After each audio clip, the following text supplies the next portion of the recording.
Michel Fournier, citoyen de Saint-Jean-sur-Richelieu. Juste vous me permettez, Fournier, non, il n'y aura, Pardon? il y aura pas de TELUS au 899 puis à la caisse. Parce que j'ai c'est écouté... l'opinion du conseil qui ont droit de vote ou seulement de l'individu, M. Fécot? Non, c'est l'opinion du conseil. Parce que j'écoute le conseil, même quand je t'entends de repos, grâce à la télé du Haut-du-Chelieu. Moi, j'en doute pas. J'ai vu votre intervention à l'heure actuelle et j'ai carrément demandé à M. le greffier aujourd'hui, parce que j'ai pas 12 paroles, je n'ai qu'une. Fait que le TELUS à 899, puis à la caisse, il y en aura pas. Est-ce que tous les membres du conseil pensent la même chose et disent la même chose? Posez-lui la question. Est-ce que j'ai le droit de dire lever la main ceux qui disent qu'elle ne sera pas là? Non, mais il va être au point lors de l'Assemblée. Là, si vous regardez votre ordre du jour, il est là. Non, il n'est pas là. Sur l'ordre du jour, le point 13.2.1 apparaît c'est ça, comme une demande d'usage conditionnel on va se positionner active. On va se positionner. On va se positionner. Donc, on va se positionner, ça veut dire que le vote n'est pas pris? Bien, on le fait en public, on est en public. À ce point-là, on va se positionner, puis ça me sauvera bien gros que l'item, que vous soyez déçus. Bien, moi, personnellement, c'est sûr que je sois déçu ou non.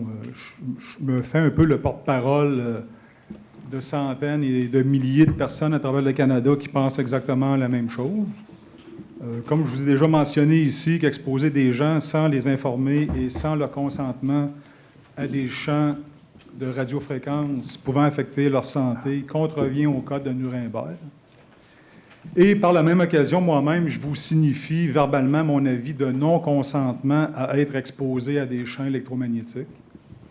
Je sais que c'est des choses que plusieurs citoyens qu'on est déjà venus parler de ces choses-là. D'ailleurs, il y avait une résolution en 2011 à propos de l'antenne Rogers dans le quartier Saint-Eugène, une résolution qui avait été proposée par M. Jean Fontaine et qui avait été appuyée à l'unanimité. C'est quasiment le jour de la marmotte, excusez l'expression, là, la TELUS, c'est quasiment le jour de la marmotte parce que sur la résolution de 2011, juste un petit texte, là, considérant que cet équipement sera localisé à un endroit ayant un impact pour les milieux résidentiels et autres usages sensibles du secteur. Moi, j'ai parlé de garderie d'école à 290 mètres et des jeunes familles. Quasiment presque le jour de la marmotte, je me répète. Donc, je suis heureux indirectement que le vote soit pris contre, mais comme je vous dis, c'est pas personnellement moi, c'est... Dans 25 ans, Michel Fournier, le nom va peut-être apparaître à quelque part, dire, et votre vote de ce soir sera peut-être un vote historique de dire, OK, voilà 20 ans, il y en a qui ont été des précurseurs et qui ont lu la littérature. Comme exemple, ce que je vous avais proposé, les 12 recommandations du Comité permanent de la santé de Santé Canada. Je ne sais pas, dans vous tous, si vous avez pris, ça prend 15 minutes environ de lire les 12 recommandations et non le rapport de 44 pages. Là. Juste les recommandations.